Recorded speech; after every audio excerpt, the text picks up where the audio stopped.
Here on the home front, Americans are becoming more negative about the future. A new ABC News poll found a majority of Americans, 55%, say they're pessimistic about the country's direction. That compares to 36% back in May.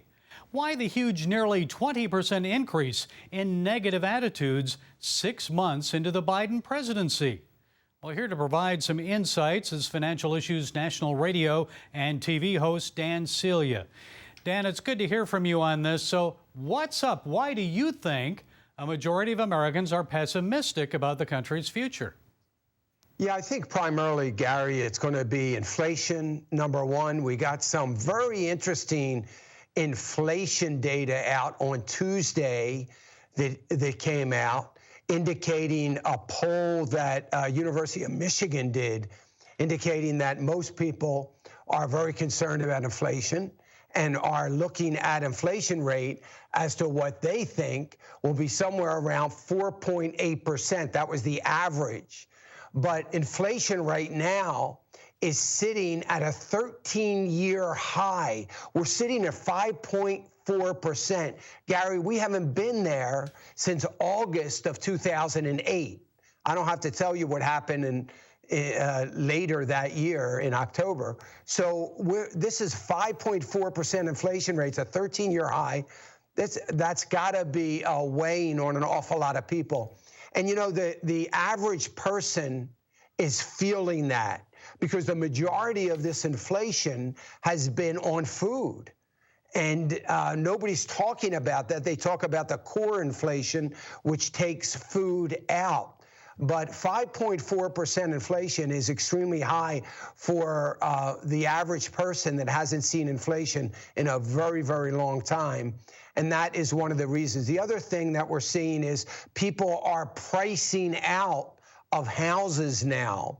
So housing is, the mortgage companies are saying, hey, we're qualifying somebody for a mortgage.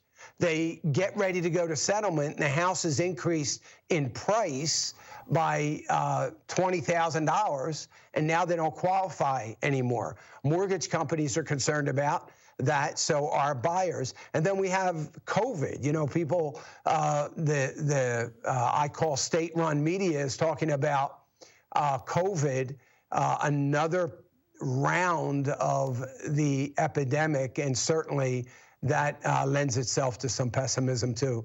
Well, that creates a lot of uncertainty, doesn't it, Dan? Exactly. Yeah. And of course, there's the rising crime rate in major cities.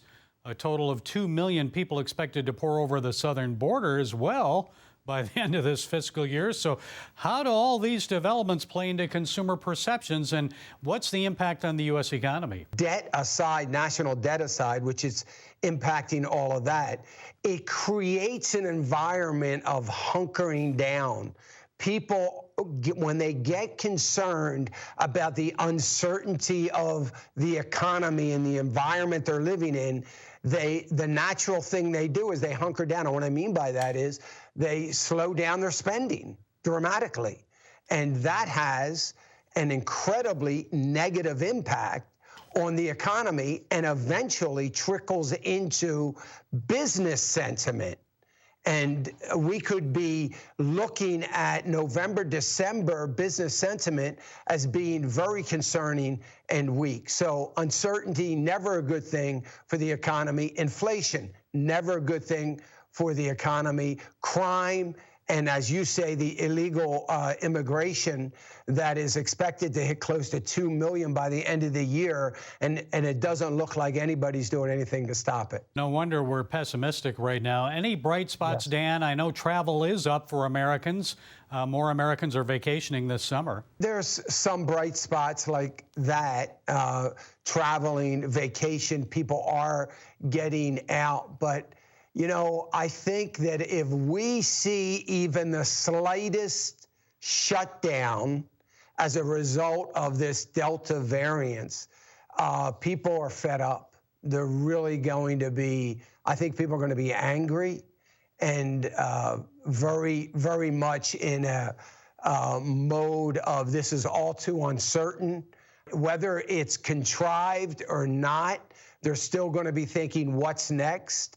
And that would be the reason why 6 months into this administration that we're seeing these numbers that you mentioned at the very beginning of this, of people becoming more pessimistic. And it has to be as a result of either what the administration is doing or what the administration isn't doing. And that's a huge concern for the average American. Okay, everyone looking for a little stability and certainty. Dan Celia, Financial Issues National Radio and TV host. Always a pleasure talking with you, Dan. Thanks so much for sharing your time today. You're welcome, Gary. Great to be here with you.